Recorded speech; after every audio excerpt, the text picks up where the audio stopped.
What a beautiful morning, what a beautiful day, what a beautiful weekend. I'm going to say to everybody who's catching the show from wherever you are, man. I'm going to say good morning, Uganda. Good morning, Africa. Good morning, world. What's up, USA? What's up, Europe? What's up, Dubai? People that are watching us, I understand we have some laborers from Uganda, you call them Kadama, watching us, catching the show live on YouTube and catching the show live on our innovation link. Man, big up on yourself, man. I'm gonna say good morning. My name is Tony Douglas, and of course, you already know every single Saturday, 9 a.m. to 11 a.m. The Power Show, the Power Youth Squad is ready on your screen to light up your beautiful weekend, and of course, to start your roller coaster of a Saturday, man. I'm gonna say big up on yourself if you're catching us on your tablet, you're catching us on your phone, you're catching us with your children on TV, and if you're a holiday maker, man, big up on yourself. We missed you guys so much, but we are back, and we're gonna be telling you whatever's been happening around here. Just make sure to keep up on the show and just don't go nowhere. Yeah, you already know this is TV1, and we're in free to air. We are on Go TV. We are on Innovation Link. You want to share the show with your friends wherever they are. Probably they're going to work. Probably they're with their friends camping or weekend time. You can share with them the link. Go Google TV1, and of course be touching and catching vibes with the big team. You already know when it's like this. I'm doing this one with a beautiful woman. Boo! What's up, Lexa? Good morning. Morning. You're looking fresh, huh? I know. I woke up with the feels of black. You know, every weekend comes with something different. You look money, and I don't know if you have some dollars, but you know when there is that meme that says, when you look at me, I look like I don't have money. When you come closer, I look like I have the money. And when you come more closer, I will borrow money from you. Okay, don't come. I don't want to come closer to you. I don't want to borrow money. I'm there to confuse everyone whether I have the money or not. But good morning to everyone out there. Good morning to everyone that has tuned in to Youth Hub this morning. And from wherever you are watching, you're doing something amazing, from your car, from your sitting room, and from your bed. You guys are doing something very big from your workplace. We want to welcome you here for Youth Hub. We are going to serve you. We are here to entertain you, and we are here definitely to educate you. Definitely, I must say it's a roller coaster of youth entertainment tonight, and it's a beautiful weekend, and it's a beautiful setup. I must say big shout outs to everybody that is made sure that this comes to life. Big man K-Bros, Tuli Mukavi, I love that word, yeah. And big up on yourself in the control room, Abeman Prospangovi. I don't know if he's fine this morning. Abadde enough na meal. Tabera ngako bulungi kuva shule we yagwa. Bako high shule. Yes. There is him having the morning weekend meal. Yes. It has not yet arrived. When it arrives, people here are going to see that difference. The music is going to change. The vibes are going to change. Kakomando Kayero. Well, it's a beautiful weekend from us, the family, right here, man.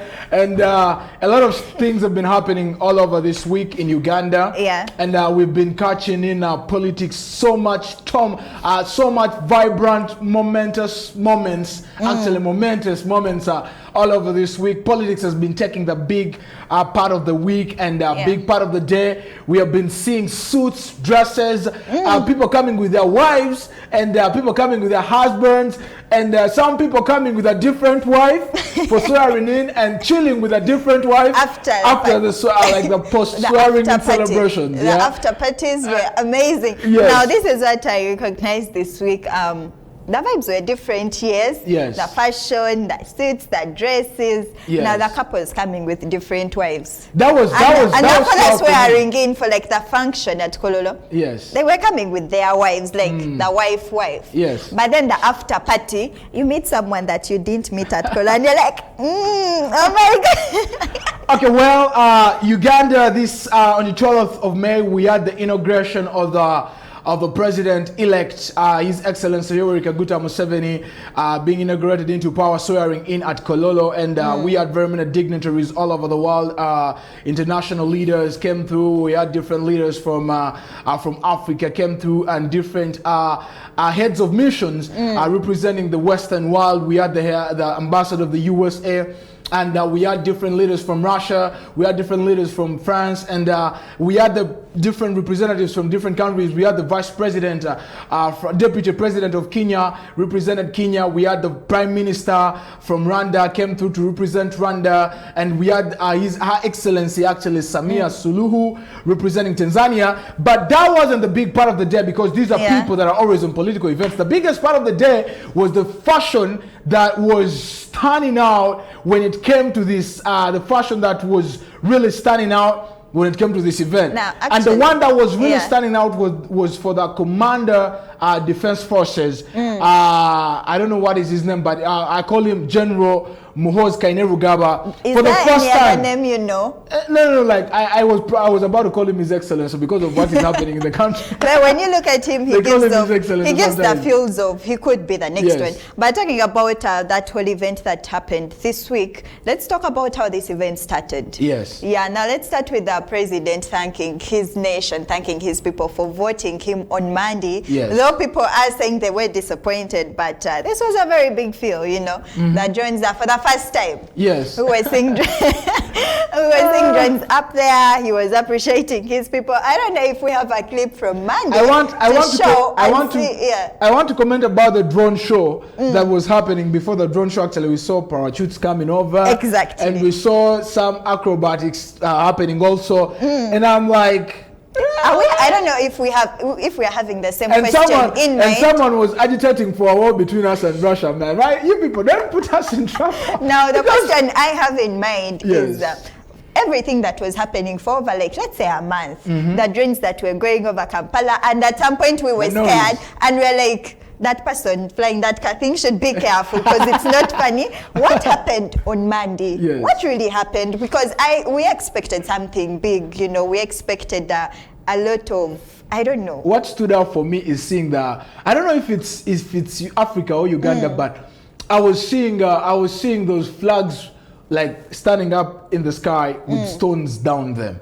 And I'm like, we are in that technology era. I mean, what is this? Yeah. But nonetheless, it was a show to remember. And we also had for the first time a drone show in Uganda. And it was showing probably achievements, all the gains that this government is going to be protecting in this term. Actually, do you know the term that Museveni is going in for this time? Do you know the edition he's in for? I just know he's the longest he's the only president we have. And well, it is we were at seventh. campus, and someone was asking, and someone was like, the guy is about to go and stuff, and someone was like, no, he should wait. Well, he cannot die before I finish off. Like, he should wait. It is the 7th term he's going in for, and he will be making, I think, 45 years? 35? 45 should be. 45, yeah. Actually, 5 times 7. So 45, it will be in power. And depending on what people say, he's coming to protect the gains. And there is a big battle. This is not new day, but we have to discuss a little bit. There is a big battle against corruption already, and some people are facing it rough according to what is happening.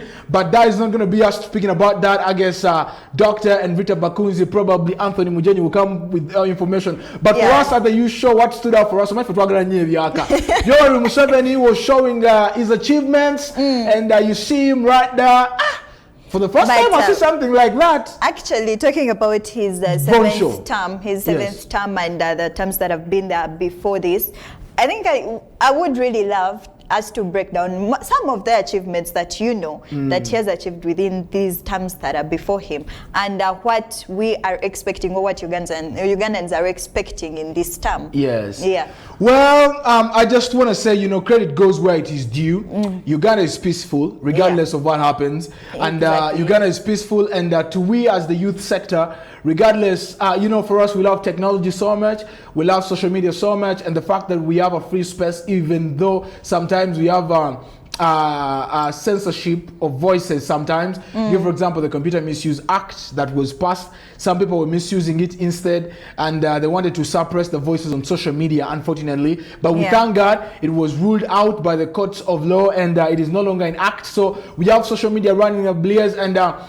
want Ugandans to remember that before Yoweri Kaguta, His Excellency the President, came into power, the former leader Obote had actually he had owned the media so much, but when he came into power, Museveni, he liberalized the media, and he gave the private sector chances to take over the media, and that is how TV1 comes into power. If it wasn't for him doing that, we would only probably be having UBC. But when Museveni came into power, that is how the private sector has taken a big stance on the media, and that's how Trendy Douglas, that's how Lexa are being influential right here. And there is free competition, and who is best, and that way you have better quality of content coming onto you right now. So that is an achievement that I really give back to Yoweri Kaguta Museveni, His Excellency, and that is a gain that he has to protect. Exactly. I'm like, yes, you protect that gain. Him protecting that gain would be something different, but it's also a different story when the leaders that want to come in after him, after his years,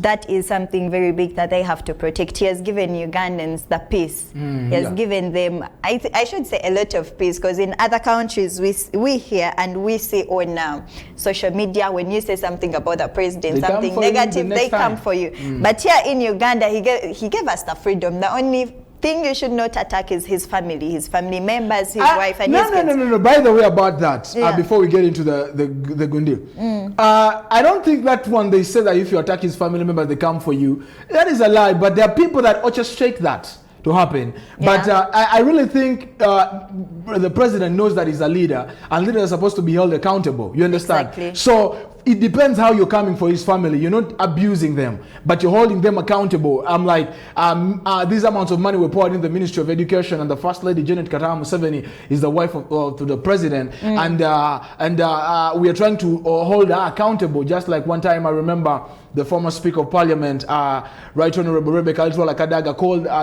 the First Lady to come to Parliament and try to address some issues. You understand? And no one arrested her. So I really think that one is also another achievement that he has let his family be held accountable. That is also a point that there is others come for you. There is the attacking on social media that that is very provocative and offensive. You don't use vulgar words attacking leaders. Anyone can come for you about that. But that one is just a little bit of what we can discuss. For more political discussions, you can follow up New Day, and we have Know Your Government, more political discussion. Now, we want to get into it. Members of Parliament also started swearing in from the 13th till yesterday. They were swearing in, and this is where big news were coming from. You know, we saw leaders come with different women for swearing in and celebrating with different women. Exactly. The one that was standing out was Honorable Haruna Kasolo, and there's a way I wanted to make it sound a good name because, but Honorable Haruna Kasolo came with a different wife for swearing in and a different celebrating wife. So some people were like, so this one is the diplomatic wife and this one is the party wife. I don't know how to explain that, but you're fearing. Don't worry. Well, and then also I think there is one that is presented, or one that is already known by the public. Yes. By the whole nation. Katino, waliyo or the public. Yes. Someone that you take into public, your national affairs, the social affairs, work, let's say political work. Yes. There is one for the parties. Now those are so far too. Yes. Now I think there should be one for the babies, for the cute babies, and there should be one for his pleasure and excitement. For the cute babies. Well, it was a fashion show, and the ladies stood out for me so much. They were looking really elegant, really smart. Just when they got the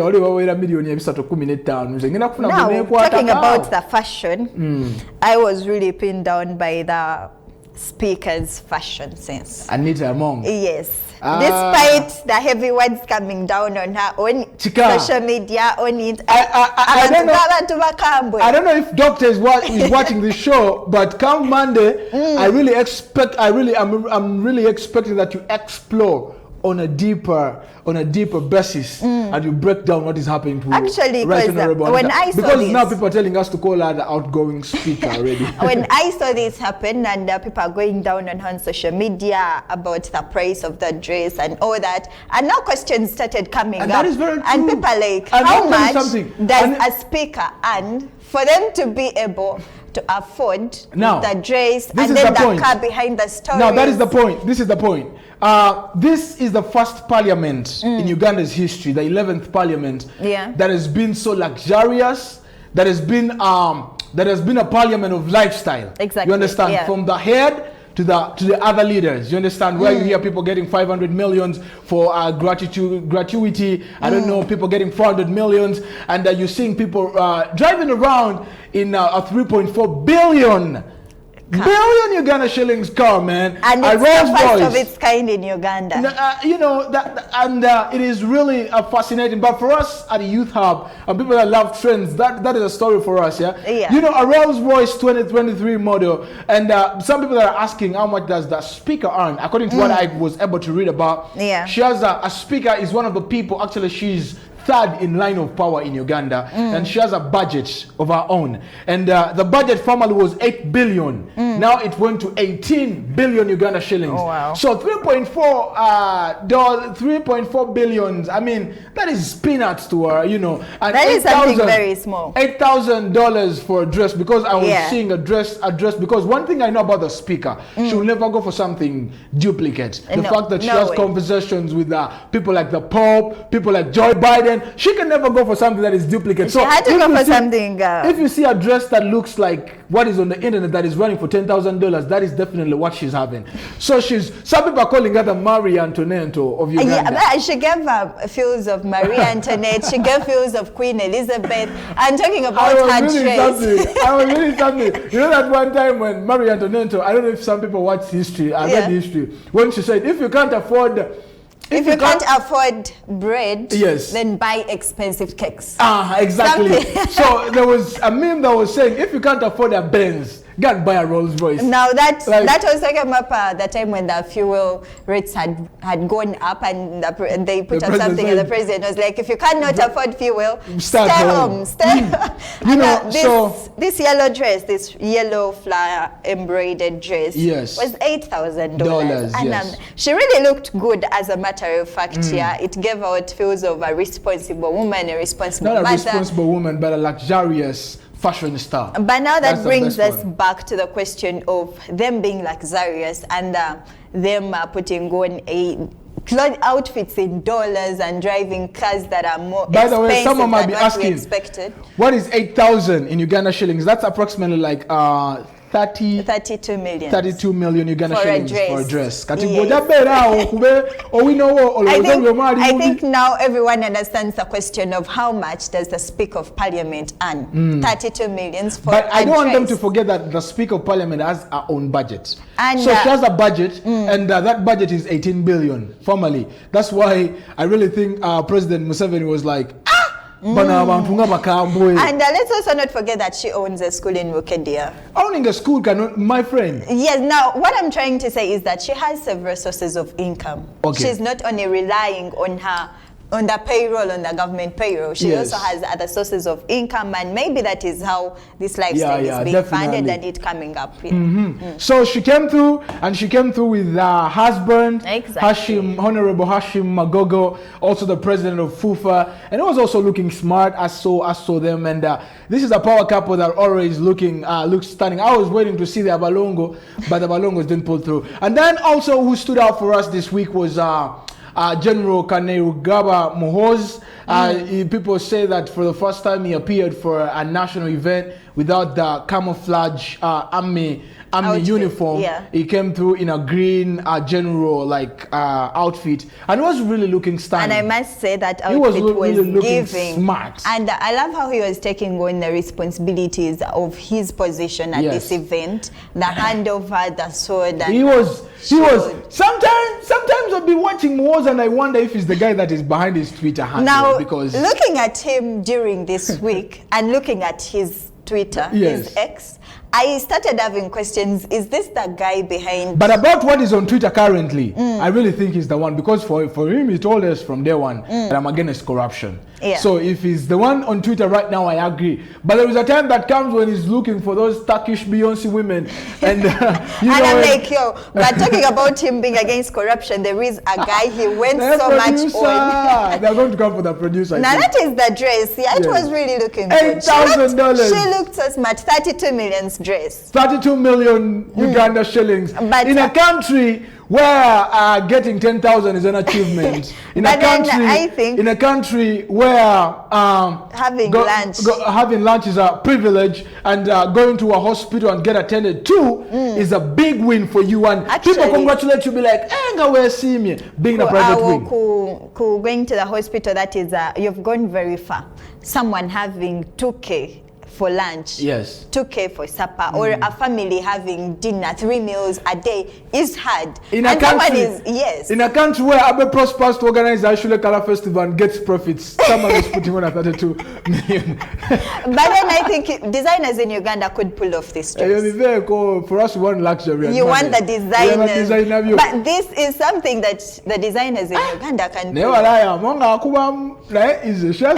the way, she's one of the most, one people that I know in Uganda that have a big heart. She's so generous. She's so loving. She has a beautiful big heart. But about looking for a way of getting this money, I saw a letter that came out from the IGG, and the IGG is saying they're going to run a probe into investigation into how she earns the money to do all this. So Ugandans, don't quarrel.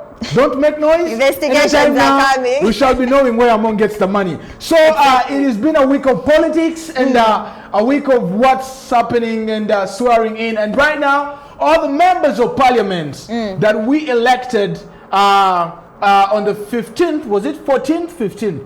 It was on the 15th that we elected on the 15th, and now duly sworn in members of parliament, and now they qualify to be in the parliament, and now they qualify to get the benefits that come with members of parliament. Give, for example, 315 million Uganda shillings for a car. What do you have to say about that? It's actually inspiring me to begin my political journey for the future. And it's really bad that what is inspiring you is the commercial side of it, not because service. Now I want us to look at the side of the leaders we've had from the past. Yes. The noticeable things, if there are very few of them that have done noticeable changes in their political terms. Yes. For example, I would give my shout outs to Honorable Nabanja. Big shout outs to her, yeah. Yeah, she has done a lot for her area. When you go to areas of Kagadi, those sides, Bunyoro, the roads are clean. She has done her part. But then we also have the people that have used the opportunity of them being in government and having this money to satisfy their personal needs. Opportunities. Yes, now they are making it look like being in parliament is something commercial. It is a business. That the moment when you get into parliament for the 5 years term, you don't need to work the other side. You already have. Now let's take a look at the Iron Sheet saga. This one wants okay, let's go back. Let's come back.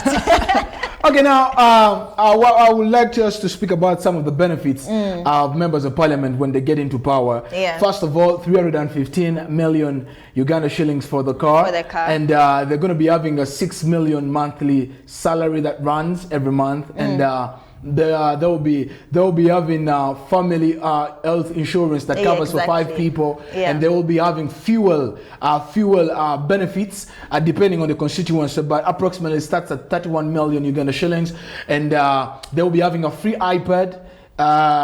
They'll be having they have sitting allowance whenever you see. I think it is 250,000, and then they have allowance when you travel outside the country. You have 2.5 million every day you spend there. Now for the speaker's case, it was $4,500 whenever she went out. Can you imagine, brother, sister? I mean, now when we are looking at this, breaking it down, I wouldn't want us to go so much into the New Day discussions, but I think these are some of the things that we expect from the political shows that we have here at TV1. Yes. How, if we are to break down this amount of money, let's say for the members, all the members of parliament there, they are getting this money for the car, for the sitting allowance, travel allowance, the health insurance. I have no problem with that. But imagine the kind of work that could be done if that money was minimized to doing something for the nation. Imagine how far Uganda would have gone to. Now, the richest people we have in Uganda, and then still the poorest people we have in Uganda, the members of parliament,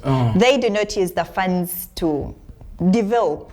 They know I'm getting this money for this. I can spend it how I want, and I will get more next month. You know. Definitely. Now that makes them the poorest, but then there are the people that receive the most high salary in Uganda and a lot of money, and we still see nothing being done by these guys, not even giving back to the community. Okay, well, that's a big discussion that we go on and on. When you follow TV1 and you stay intact with us, we have programs that we're going to be discussing that in depth. But also, before we go for a commercial break, I want you to tell me which people are you looking forward to seeing how they're going to perform in this new era, and which members or politicians are you prospecting to be a part of the cabinet that President-elect, His Excellency Yoweri Kaguta Museveni, is soon releasing? Which people, which sectors, which ministries are you looking forward to, and what are the demands?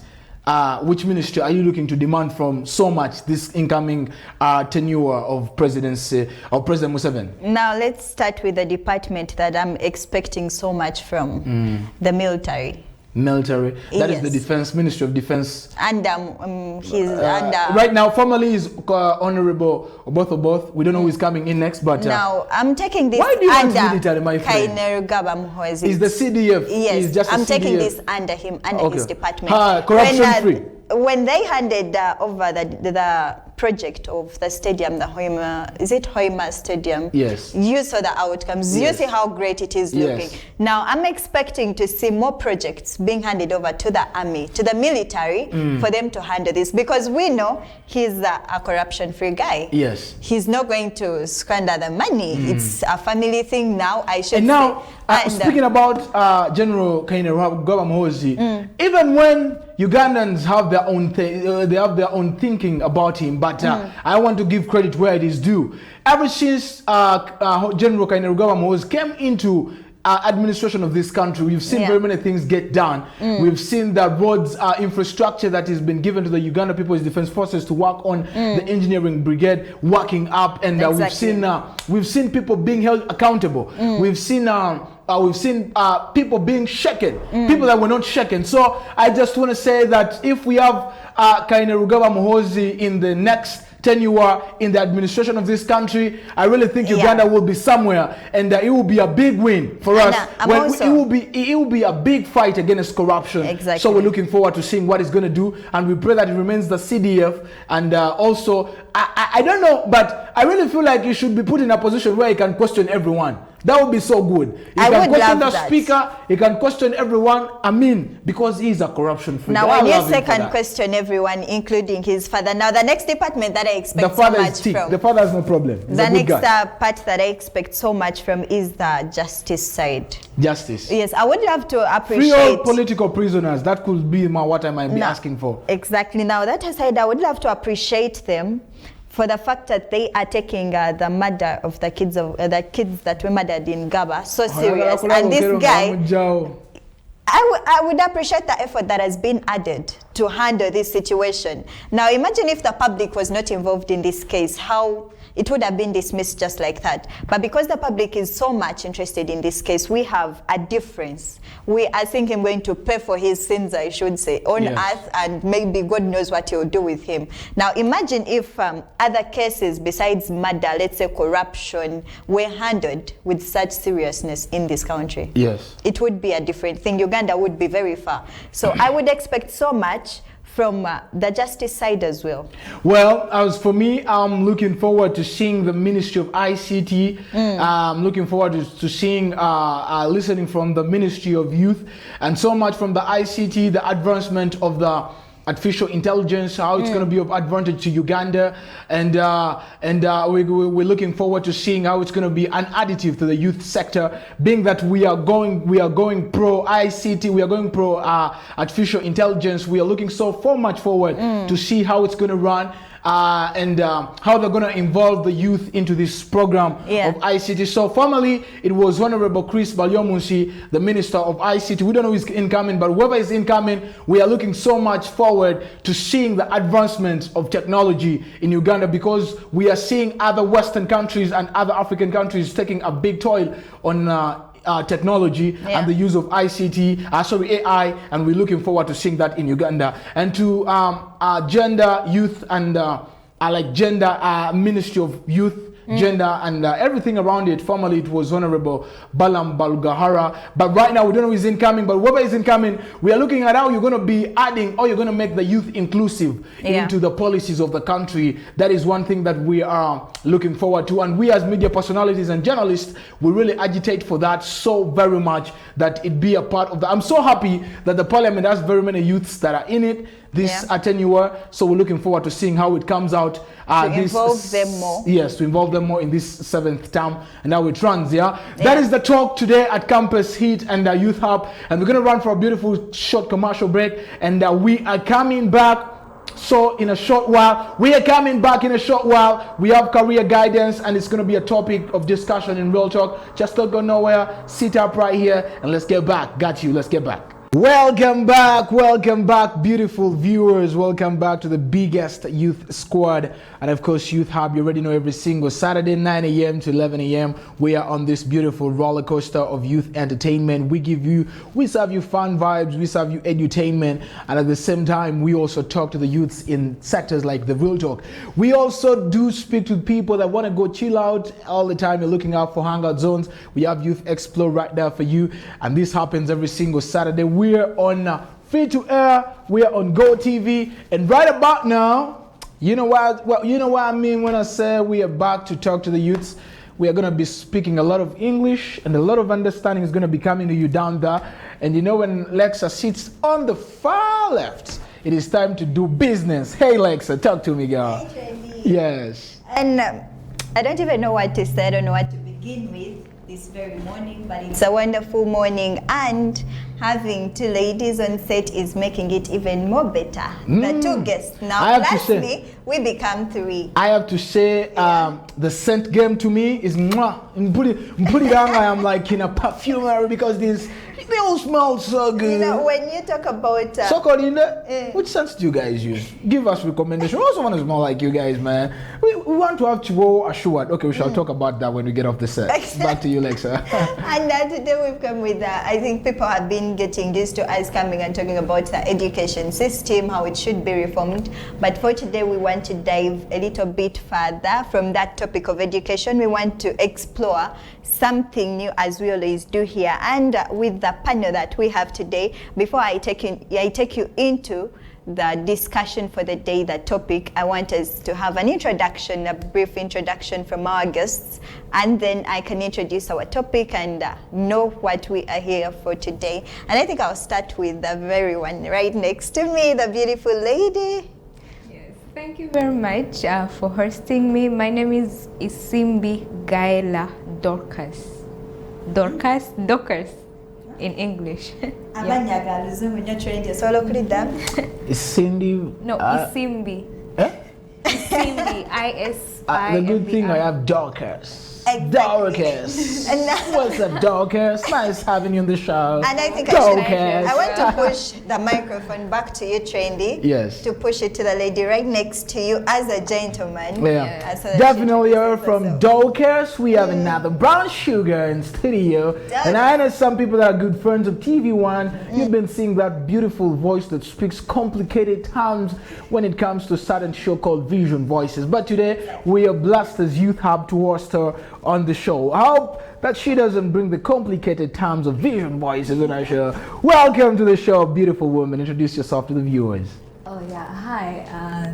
I'm very happy to be here on Youth Hub. My name is Marlies Masudi, and as Trendy has mentioned, I am a TV presenter, and I present a show called Vision Voice. It's not as complicated as he has. As he makes it sound. I guess the first time I watched TV was that complicated terms. I was like, oh, But it's a beautiful show, entertainment show, you know. Exactly. It's so much educative, and she's the figure, she's the voice and the face behind that show. And she, all about Dr. Bows, you know, we have Dr. the general manager of TV1. Exactly. Is some educated guy like this. By the time he accepts to work with you, your brains have to be really big. Exactly. So she's a big brain, and we're so glad to have her on the show today. So the youths, you're having a big brain asset on the show. And we're having Dorcas, beautiful woman. Now, you see, when you talk about big brains, Alexa Put today. them in the same bracket. But today Alexa is not the Why- big brains. No, I'm never Me and the big Alexa, brain. we are not big brains. So Alexa, back I'm to you. never the big brain, and for today I would love not to use that very definition for myself. But when you're talking about big brains, put them together. Now let me, stealing a bit of an introduction for Dorcas, and even she's a peer educator. At Reach a Hand Uganda. Wow. She does more than we expect. And today the discussion is going to be even much more bigger than the peer education. Now, I think you're looking at the bigger side of how this segment is going to run, how we are going to run this now. With two ladies with two big brains, it's going to be different. And diving into today's discussion, today's panel discussion, we're going to be talking about beyond borders. Now, when you hear about beyond borders, people may think we are crossing over to a different country, or we are traveling to another country, but we are just carrying the other country into Uganda and discussing how it is out there and how it is in here. Now, from time to time, year to year, we hear that different people come into the country because of different reasons. Others come for travel, others come to just tour, for leisure, for adventure. But we have people that come in Uganda and seek it as a home, and it becomes a new home for them.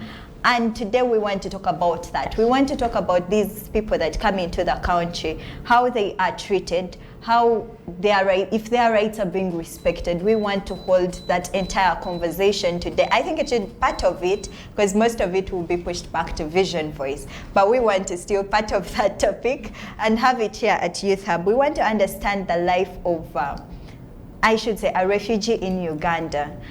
We have refugee camps, but we don't know what they do. We don't know the rights of the refugees. We don't know if we meet them on the streets, if one, you couldn't tell that she is one or that he is one, but there is definitely something that you're going to notice, and the treatment that you give them is definitely different from the treatment that you give to your fellow Ugandans. And now pushing me back to Trendy.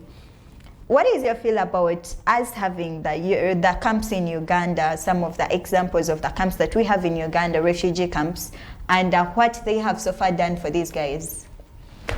Oh, well, I just want to say Uganda is one of the, I don't know, the country that has the biggest number of refugees in Africa. Yeah. And that shows how loving and hospitable and welcoming and generous we are. And I just want to say I'm so proud of the government that we can push a hand to the people around Africa. The second thing is, I don't love when they come to the country, according to the government, they are refugees, yes? Yeah. But when they reach here, I don't love using that word so much. I really love calling them brothers and sisters, because yes, they are welcome in the land. And also, you find out that some of these people are really, really amazing. They're hardworking. They're knowledgeable. They're so smart, and it's really surprising how they overtake Ugandans in different sectors. Yeah. You understand? Give for example, away from the refugee camps, and if someone gets a chance and they leave the refugee camp to come to the normal Uganda, you realize that these people end up being successful. You understand? That shows how smart they are. You understand? So to me, about refugees, before I get back to you, about refugees, I don't love calling them refugees so much, but I call them brothers and sisters. And to the people that I've interacted with in that category, they are really smart, hardworking, and knowledgeable. Exactly. Yes. Now, unfortunately, the two ladies we have on set did not give the introduction that would point us to this very topic. But I would love to give them a minute each to do that brief introduction again, because I don't want to do it myself. I don't want to have the privilege of saying that this and this from here and here. I would love them to do it, and then we can divert into the discussion for the day. And I will start with the lady right next to me. Thank you very much for the honor. Well, once again, my name is Isimbi Gaela Dorcas. Some call me Ella, some call me Gaela, and others at school call me Dorcas. Yeah. Okay. So I'm a refugee from a country called DRC, Democratic Republic of Congo. Yeah, and I've been here since 2013. Okay. Yeah. And I'm pushing it back to Trendy to Push it to the lady next to him. The way you want me to push back to the lady next to me. Because Well, back to you. because Trendy is a gentleman and I cannot do it. She's a bit far from me. So I would want you. I'm just kidding though. Well, back to you, Malise. Tell us about your relation to what we're talking about. Okay, thank you so much. First of all, I don't want to bring Vision Voice here, but it's pulling me. First of all, I would love to start with a definition. When we talk about refugees, when you hear the word refugees, what exactly comes to your mind? Who is a refugee? What makes a person a refugee or to be called a refugee? Well, a simple definition would be like a refugee is the person who is forced to flee from their own country, from their home to another country for different reasons. It could be war, like most of us. It could be, I don't know, it could be violence. Sorry, in simple terms, that is a refugee. And honestly, standing here or sitting here and talking about refugees and having this conversation, I would really love to thank TV1 Youth Hub to bring this up, because maybe this is not a conversation that most people want to have, because it's really hard. It's really hard to sit here and talk about stuff like that. These are things we want to forget. These are things we want to run away from, but it doesn't change the fact that they happen, and it doesn't change the fact that people have to be aware about how the life of refugees are in Uganda after leaving your home, after leaving everything you've known your whole life and coming to a new place, a new country. How do you start living? How does that transformation change your life? How does it affect you, mostly as children, as parents? So I'm really, really happy to be here, and I think that's how I would connect the whole topic we're having today. Okay, well, now that means you're from DRC, right? Yeah. By the way, women from DRC are really beautiful. I need to get somewhere. Well, just as she said, it's a topic that very many people shy away from talking about and discussion. But it is not good, because they are part of us, they are with us. And just to say, and also to let Ugandans know, more so people from DRC are one of the richest people in Uganda here. Exactly. And they're employing very many people in Uganda. And you know, it doesn't make sense if anyone's shy, they are shying away from this topic, because if they have the money and they're making the progress, then you need them to come on TV and tell you how they're doing. And we are blessed as Youth Hub to have them on the show. Probably we might live here when we are going to be having big plans of $1 billion, you know. Back to you, Lexa. So when we talk about the refugees, I'm going to plead that I forget the word refugees, because at some point, to me, according to me, it feels a bit offensive. I wouldn't want to call someone that, because this is a story, this is a life that they are running away from, something that could be triggering emotions or the life back then. But talking about our brothers and sisters from the other countries that are here because of uncertain reasons and circumstances that are not by their own making, when they come into the country, they face a lot of problems: language barrier, accommodation, some go through isolation, and unemployment being one of the biggest of them. But let's start with the isolation. When they come into the country, people don't want to associate with them. Mostly if they understand now, let's say someone is from a camp in northern Uganda and a Ugandan gets to learn about that, they would be like, no, I cannot be seen associating with this person. Now, I was having a discussion with someone and they were like, no, this is not their country. This is my country. I cannot be seen associating with a refugee like that. Freely like that? No. They have to go through all sorts of whatever they have to go through to pick up. Now, how do you feel? I will start with you, Ella. Back when you came into Uganda in 2013, how did your family face off the issue of isolation? How did it go about it? Yeah. So thank you very much for that question. Literally, that question opens up one of the most triggering, should I say, points about refugees, like the issues they face, which is why do they get isolated at the first point? That's the first thing is language barrier. You know, when we came in Uganda, I would say the first few months, they were literally very difficult, because in our country by then we didn't know English. We only speak French and Swahili, Yeah, and we're living near Goma, so I know how to speak Kinyarwanda. So, because Goma is near Rwanda, so we had 3 languages that we could speak. Yeah. So we come this side, Mom speaks Lingala, Swahili, French, and Kinyarwanda. We don't use Luganda. We know no one. Like, it's really hard to should I say to communicate. Going to the market is really hard.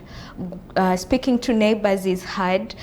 Making even easy transitions is really hard because of language barrier, which makes you as a person to isolate, actually, going away from people. Because yes, they isolate us, but the first thing that we refugees do even is to isolate, because the most difficult thing is really having a conversation with somebody, but you can't really understand each other. It's really difficult, and I don't know, you're trying to say something, but then the word is not coming out, and you can't explain. And by then there weren't a lot of people that literally could speak Swahili or could understand us. So, and also another thing, leaving the language barrier aside, what makes us isolated more, I would consider it, should I say something childish? If I look at a school setting, because I came when I was young. I came when I was 8 years old in 2013. So we spent the whole 2013 home, still, learning Luganda and, the language and all that. Then 2014, I got to school. So reaching to school, what hurts most is they had to demote me back. Why? You're not a Ugandan. You didn't study in this curriculum, so you have to go back and get to adapt. Yeah, thank you. So I came when I'm in primary 4. They send me back to primary 2. Because I don't know English, and so they were like, you have to go back. So that's mind you, that's 2014. Yeah, mind you, that's 2014. My friends back in the country are literally getting promoted, and in our country we don't have primary 7, so we stop in primary 6. So like they're already planning their secondary life. So for you're in primary 2. You reach, that's where the isolation comes in at school, in the school setting. Or you're not a Ugandan, or you don't speak English very well, or she's a refugee. And that, as you said, that word as a refugee, when people get to hear refugee word, they feel like what comes in their mind, you're poor, you are needy, should I say? I don't know how I should bring it. I don't know the biggest word to describe that, but there is that feeling that, she's a refugee or he's a refugee. We don't need to associate. You get, you're needy. You're like a beggar. Yeah, you need help. But I mean, we are also normal human beings like you guys. We're just that we're from different countries, but we still have the same blood. You get. About what she's saying now, how people perceive them and saying beggar, poor, what. It's because of the story that comes when they're coming.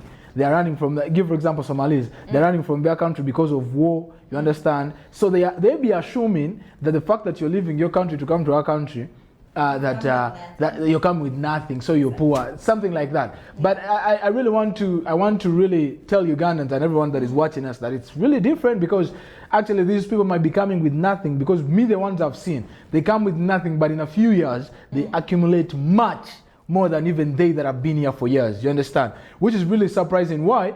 Because these guys are wise. This is one of the ways to like for Ugandans to stop thinking like what they think, because when you associate with them, you might be having the money and the capital, but they have the brains, you understand? So when you welcome them, you're going to get your money to use, because the ones I've seen, They're really smart people. I don't know, the music industry can also tell you, because for musicians that are watching us, they know that DRC, because in East Africa, I think Africa, DRC is good to Uganda. They're good at music. They're good at creating music, you understand? So they're smartness. So regardless, by the time someone moves from their country to come to your country, they're not coming without a plan. They're not coming. That's why it is rare to find them on the streets begging. Instead, they're our very own that are on the streets begging. They are the very people giving you the job. So isolation is so bad, more so if it is given from the people that you've met in the country. But for the people that are just coming in, if they feel isolated, I really feel like that is not good, but it's understandable because it is nature. You're just from your country. You just come into the place and you feel like everyone is. You start having perceptions in your mind, and you be like, these people perceiving me. I told them my story. You be like, hey, you people even sleep in our country. We don't sleep. You understand? So how are they perceiving me? You don't have peace in the mind. You understand?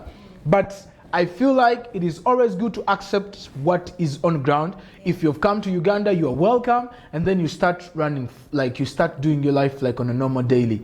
For Ugandans, they shouldn't isolate these people because you need them.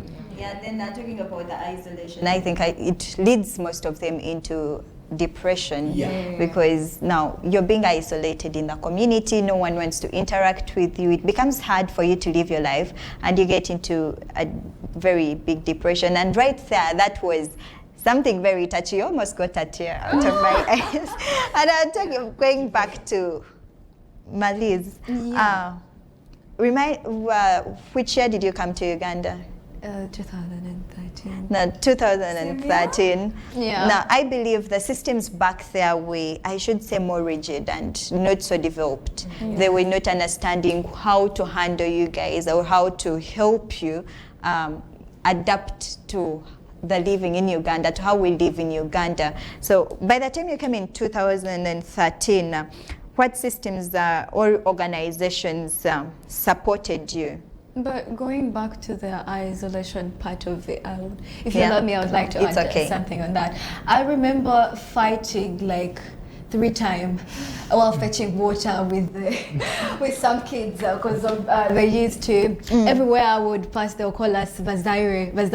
And at that moment I never knew how Vazaire and Congolese connected. Like I did not have that information that Congo was once called Zaire. So I didn't know. I used to get so mad every time someone would call me Zaire. I'd be like, no, I'm Congolese, I'm not. So I remember fighting. I fought like 3 times with different kids just around our area because of that. And I think this goes both ways. Like if you try to understand it, when you come to a home as a guest, when you come to a home that is not yours as a guest, of course you do not expect to be treated as you were treated at your home country, because these people have different values, they have different ways they see the things, the way they move their lives. And we have all been children at some point. Whenever you see a visitor coming to your place, yes, you are happy, but a little bit down there you're like, this visitor might eat our good food. This visitor is going to like sleep better. So you also. So I feel like by then also Ugandans were like terrified by these new people who were coming in their country, and they did not know what to do with them. Like they had no idea how exactly to handle these people. They felt like it's a little bit of a threat, which is okay. It's pretty much okay. And for the Congolese, I think it was really hard for us because we were looking for peace. We were looking for a home. First of all, leaving our home was the hardest thing you could ever do. Leaving the people you know, your friends, your school, your language. You reach here and you hear Luganda and you're like, oh my goodness, this is Chinese. And them giving you a sudden plan. And trust me, whenever someone would speak Luganda while looking at me, I would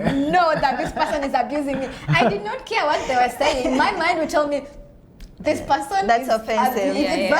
Very much. Now remember, we have pain. We are sad about leaving our home, and now this nigga is standing there and speaking some language I can't understand. Of course, I want to fight. I want to fight. I want to defend myself because I have failed to be in my comfort zone, in a place I understand. Now I found myself in a place I don't relate at all. How do I start living this? How do I cope up with this? How do I learn your culture? How do I learn Luganda? How do I fit in this Luganda community, in this Baganda society? How exactly do I act? Is my French and Kiswahili still helping me? Yeah? It's my education. Like she has said, they had to like take her back. I personally went direct for an English school, so I did not go to the more Uganda. I went for an English school because our uncle told us that to survive in Uganda, you had to learn either Luganda or English. So the moment we got here, they arranged for us. We went for an English school, and when I got to Uganda was so beautiful. I remember the first day we wake up. When we wake up, my uncle was already here. He's like, you guys get ready. I'm taking you out so that you guys tour. Uganda was so pretty, was so peaceful. Everybody was different. The way you're using was, is it no longer? Situations must have changed now. I understand, I'm just kidding. The expectations we had, our country had a war, and we never knew what peace was. We never knew what harmony was. When we reached in Uganda and we got to see, you would wake up in the morning and the place is quiet. And you're like, no flying bullets nowhere. When a bullet's going to pop anytime. So and the moment it pop, they come for the one who was pop. For us, that was a blessing. It was so beautiful. So I think the isolation was that the Ugandans didn't know. Let me just cut you a little bit short. I really think that's the reason as to why. For us in Uganda, we keep on saying enough is enough of the regime, enough. But the people, all those people, I was one time watching the Sudanese on TV saying, oh my goodness, I wish they could give us this president of Uganda in Sudan for like 5 years, just enough for us. I wish Ugandans could live in Congo for a week. I think the reason is why only 1 hour for you guys. Talking about, you people are going so far talking about the Ugandans, putting me there for 30 minutes. And bullets are going on each and every second. Formally, this very week we had those planes flying up there, and everyone was posting and complaining about the planes. Now, when you look at the supporters of the current president, they are actually not Ugandans, but they are the people that are from outside Uganda that have the rights to vote in Uganda, that know his value in Uganda and why he's doing what he's doing, and that is why they support him. Being in an environment and bullets are going off each and every second. I was still drawing for you a picture. This very week, when those planes were flying up, and everyone was like, oh my goodness, is this war or something? But it's just flying for 30 minutes. And then there is a post that came and somebody said, thank God it flies for 30 minutes, and you listen to that. There are countries where it is doing from morning till morning. Now that is for the planes that were going on. I want to take you back to the moment when we were having elections and the army was everywhere.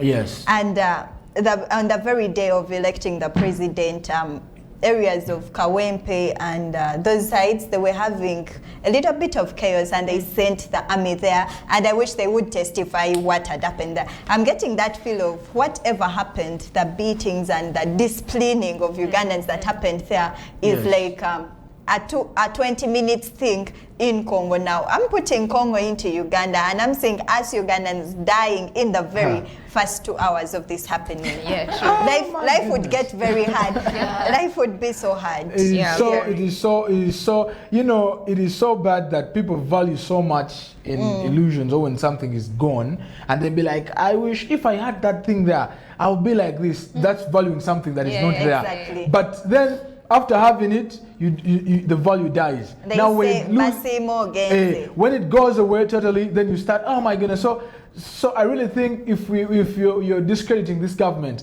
we need to go and talk to these people. They tell us, because I've seen all of them saying, these people, they even don't know what they are saying. You know that in these countries, some of them are even not allowed to leave. Like they even put, I don't know whether it's happening in DRC, but there are countries like Somalia, like if they get you going out of the country, it is a crime. Like running away from the country, it is a crime. Eritrea, I hear they do like take you, arrest you or something, because they don't want you to leave the peacelessness in the place. By the way, adding on that, Yeah. we're refugees. We are not allowed to go back to our country. Oh, really? Yeah, I can't use my refugee ID to go back. Like, you're allowed to travel to any country Except your own country. Thank you. What? Now, Unless otherwise you have another identity.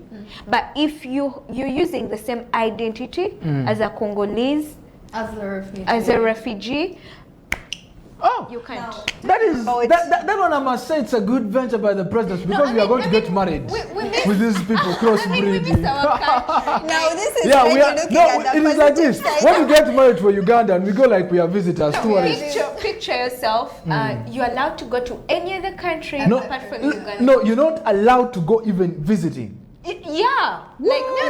That is bad. There is just a lot of complications if you go back like as a refugee. as a 'cause, refugee. No, I think it's a little bit ashaming. Oh, for I you thought like you're no longer national of that, that's but what- no, but if as it's a not even refugee. visit. As a refugee, Oh. but you As a can go refugee, you back. can't go back. You I can mean- go back. Oh, Yeah, wow. you can But go as a back refugee, using you another can't. identity. So I'm imagining, is this them telling you that you're not allowed to come back when you're stepping out of the In border, crossing the border? in simple terms, or you're is no it longer something Congolese, planned? according to It's them. a belief that, you know, for your own safety. Oh, Yeah. And okay. it's a belief that you have to stay and fight for your country. Like as a citizen, why are you running away when there is a war? Stay and fight. If it's die in your country, why are you going? If you to perish, you another- perish. So you people So I refuse to think- perish, I and don't- now I you're don't not support allowed that. to go back Well, to it's a little bit of that complication whereby like you're coming back as a refugee in your own country, like just stay there. Please just stay there. Don't even bother to come back. I don't think that is And you- right, because I mean you caused the war because of your political But if tension. I want to go Go back, back. I You can can come see- back as, I can go back as a Ugandan. Yes, we need to go back as Ugandans. me and you. Okay, me and you, we need to go back as you guys.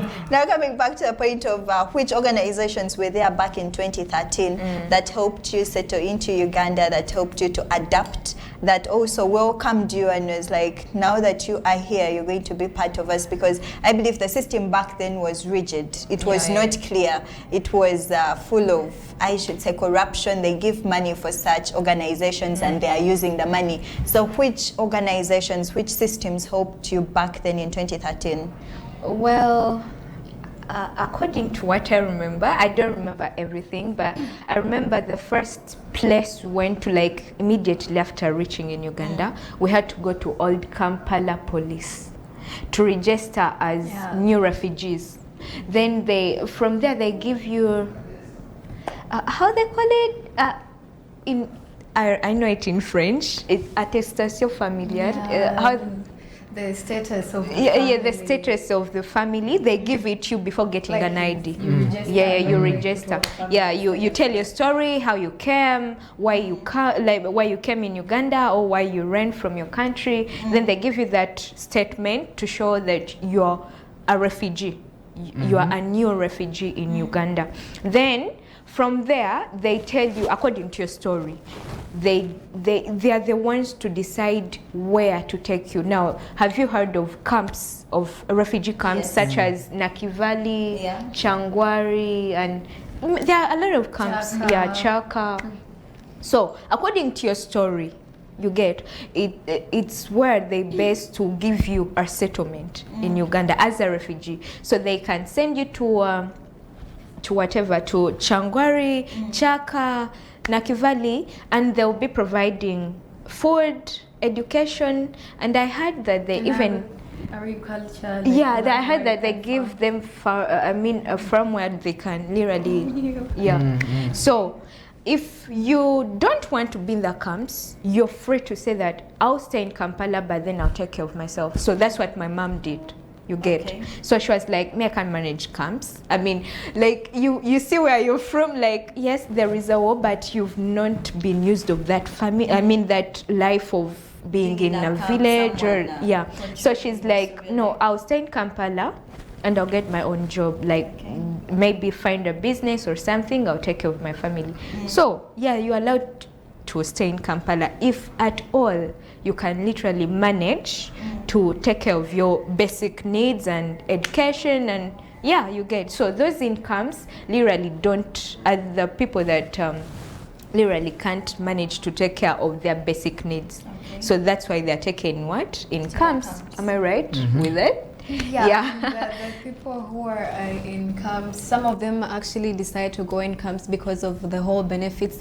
Actually, all refugees are supposed to be in camps. Yeah. Like all refugees are supposed, because even the rights of refugees, most of them apply more to the refugees who are in the camps than the refugees who are actually here in Kampala. Because the moment you arrive here, you definitely have to go to the camp. Like they find you a camp. Allow me cut you short there. You've talked about the rights. Maybe give us one or two of the rights of the refugees in the country and how you feel these rights are being treated, if they are respected and if they are held up, like if they are followed in Uganda. Well, about the rights, the refugees who are living in Kampala don't really follow the rights very much, because the moment you actually come to live in Kampala, that means you can take care of yourself. And a refugee normally, when you're talking about their isolation, you see that they are poor and what. Normally a refugee, when they come here, there's people who welcome them, they know that these people can't take care of themselves, so they put them in camps. So when they put them in camps, they put for them rules. Some of the rights of the refugees that come to Uganda, they have to get a place where to stay. They have to be given an agriculture, whatever places whereby they have to be farming. They have to be given a tent. They have to receive medication. They also have, and they're also allowed to work. If they want to, they're allowed to work. They have to receive education, by the way. They have to receive education. But as I said, this applies more in the refugees who are in the camps than us, the refugees. So us who are here, don't normally get. You see here, man, you look so fly. You look so better than. I think these are the ones that rejected. You see the ones they look so in good. The camps literally get almost everything free of charge. But now we, the ones that are in the city, literally, you see the way you see the way you went to school, your mom pay or your parents, that's how my mom paid for me. Like she pays rent, she pays this, she pays all the bills. Okay. You get like a citizen. Unlike the ones in the camps. Thank you. But according to how we know our country, I would pose a question that I think our people on our social media pages would answer with time.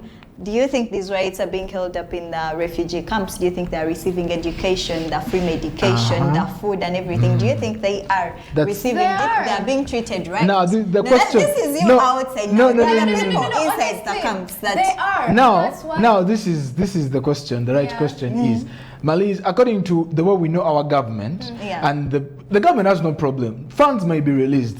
But now the question is, do they get the right? They get, yes, they receive. Everyone goes to school, everyone goes to a UPE school, like Universal Primary Education. Everyone goes there. But do they receive the quality of education budgeted for them? You understand? So the question is, yes, they get the food from government, but do they get the food they're supposed to get? Exactly, and that's where I want to add from. Everything that comes freely comes with a cost. Okay. You do not expect the government to... No, I want you to know. Exactly. You do not, okay, maybe they have to, but just know what makes life harder in the camps, despite them having all these things, because it's still hard to reach. Yes. They do come, but they don't come in plenty. Like someone can get food today, but tomorrow they do not have Now, food. I want to let you guys know, by the way, no amount of money is put into refugees by the government of Uganda. They are funded by the United Nations. We all know that. That's because we have read about that, probably when they started that program formally. But for as long as I know, when refugees come, United Nations funds them. I think there is even a sector for them. I am forgetting the name. I don't know if you guys know it. UN something, but for refugees, something like that. And one thing I know about the United Nations, it really cares about people. Now the question that Lex was trying to pose is, do they get, if we say they're supposed to eat super rice, number one, do they get super rice or they get rice downgraded? So according to my perspective, I've never lived in a camp before. Yeah. Yeah, but we go there for outreaches. So, according to my perspective, these people, the fact that they are given land to you know, cultivate. To do farming. So, of course, I can't give you land. I give you the seeds. I give you, and you expect me. You get. So it means it's through their hard work that, you know. Yes, they get food every month. But then, if you want to eat that good food you want, then work hard. Okay. Yeah. What I'm trying to understand is they're appreciative. That is what. Exactly. Now they're so appreciative. But we as Ugandans that love and care for them, we are like, do they receive the right amounts of everything they're supposed to receive? Yes. Exactly. We understand. You don't need to speak. We are going to speak on your behalf because we know that there are billions of money that are supposed to be poured into those refugee camps. And formally, I'll speak this. There was a time that the UK wanted to bring refugees, all deportees from UK to Rwanda, and there was a big amounts of money that were given to Kagame for that, and the Parliament of UK had to speak about that. I don't know, was it 10 billion euros, something like that? But they had to complain about that because they were saying that we are giving them this money, but is there anyone who tracks this money and see if it serves the purpose? You understand? That is why I'm saying unapologetically, because for us we know our people in the government. You understand? Unapologetically, that is there anyone that tries to follow up this money? Does it reach the beneficiaries? Because by the time someone says that life in the camp is hard, I'm really sure in Uganda, where everything is catered for and UN is giving money, I'm really sure probably the only thing that could be hard in the camp is like isolation or probably being limited. But the rest of the things are supposed to be spark. You know that what was going to happen in Rwanda? Those people are going to come from UK and start sleeping in hotels in Rwanda. You know, yes, that's what was the budget. But the members of parliament in the UK said, we pay for hotels, but these people after reaching Rwanda, they're just sent anywhere they want. They start suffering. You understand? So that means there are people that feel for these people, but there are people that take advantage of the funds. You understand? Yes. So that's what I was trying to say. For you, you're supposed to be appreciated because there's someone who can be on TV and be like, watch the Basima. Now, for us, when we speak, they can't come to us. As opposed to questioning. Yes, yes. But unfortunately, we are running time bad, and this is a very big discussion that a very beautiful one that we would love to have one more time, that to have over and over again if we're given the opportunity. But since we are time bad, I'm going to push a minute or two to each to give us your last words and also your experience about the mental health and the trauma briefly that was caused by the isolation, the discrimination, the depression that you went into because people were not receiving you as human beings, normal people. So briefly give us your experience with the mental health and the trauma and your closing remarks. Thank you. Before I go on that, I would like just to add on something. You see, when literally life really gets to the extreme, in the camps, even here, you as a refugee have a right to demand for a third country. That's why you hear most of the refugees going to Canada, Sweden, USA. Yeah, so those people, literally, when they literally feel like they're extremely suffering, they demand for the third country. Oh, okay, that's good. So they're catered. Now, in this country of ours, if they're getting money from you, even when you demand to go, they'll be like, you're not going anywhere. But literally, they go every day. Am I right? Yeah. They go every day. They okay, that is beautiful. But nonetheless, for us, we are Ugandans. You know what happened? We have. So I really think if there is anyone watching this. It is really good that we have these sisters and brothers of ours in our country. But if you are given funding to love them, to care for them, at least let's have what rightfully belongs to us. But don't take funds that are meant for the disadvantaged for your own advantage. Tell me the reason as to why you take your child to an international school with funds that are supposed to care for a starving child in a refugee camp. How do you even sleep? How do you even have peace? Beyond borders today, how do you even dream good dreams that you say sweet dreams and beautiful dreams? That is really wicked. And this is a beautiful discussion that still goes on and on. I'm speaking this because I know the hearts of our leaders in Uganda, by the way. These people, beyond borders is a discussion that goes on and on. Yes. Yeah, thank you. So starting with that, I want to first start clear some of the myths. Guys, not every Congolese eat monkeys. Like that's that's one of the most traumatizing. Let me tell you something. That was one of the most traumatizing things that literally led to my depression in my first few years in Uganda.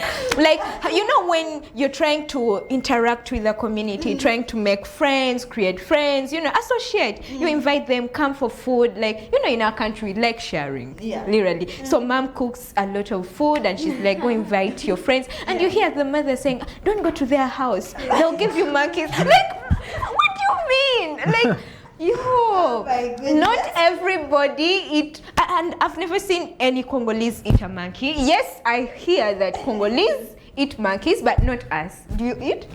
No.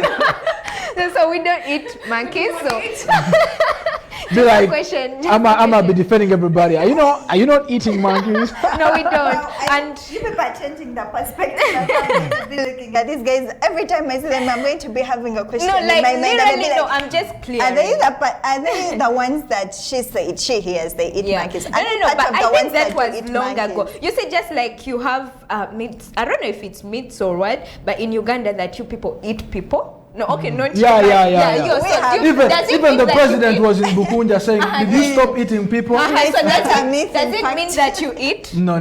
Thank you. So we also don't eat monkeys. So guys, come and we give you food. Like, let's share. You know, we are good people. Yeah. Yes. So that was one of the main point that led to my depression. And I was a young kid, so you know, being chased away. Oh, we don't want your food. Your mental health was put at risk. Yeah. Thank you. It's really funny, but to a kid, seriously, this is one of the big issues that they literally face at school. Okay. You know. Yeah. Oh, okay. Nice. Now, Malise, your last remarks and closing words. Yeah, about the monkey thing, if you want to know about it, just come to me and I'll tell you more. I actually use definitely in your I use office that to after make here. friends. The moment someone be like, oh, Mama, do you eat a monkey? I'll be like, yes. Do you want to know about it? Do you want to know how it's cooked? So yeah, people would like for real. So I'll make friends like that. But anyway, message to all the refugees or the Congolese sisters and brother out there. We have the opportunity to change our life and we're still young. And God has blessed us with the Uganda, a country that has can't provide with everything, but has provided us with peace. We should appreciate that. And has provided us with a platform. A Congolese has a right to work. Yeah. What else do you need? You have the right to work. If you can, refugees. I'm speaking to my Congolese because Anyways, we can work and change our lives. We don't have to be defined by our past, the war, the name, the name they used, the monkey eating part of it. We can change that. We can create a beautiful world for ourselves, a beautiful place for ourselves. And Uganda has given us a half of it. Let's use it. Let's use it. Thank you so much. And I think I would love to applaud these girls for having the courage to come here and talk about the life that they've experienced back in the past, life that has forced them to leave their country and come to Uganda for them to face issues to their mental health being put at risk. And for the monkey eating, we are definitely in your office after here, Malise.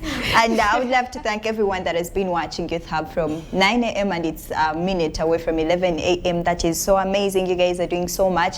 My name is Lexa, and we do have these discussions every Saturday here at TV1 from 9 a.m. to 11 a.m. And expect more programs from us. Spotlight is coming right in after at 2 p.m. And we shall also have more of these discussions during the course of the week and maybe next weekend. Thank you for watching.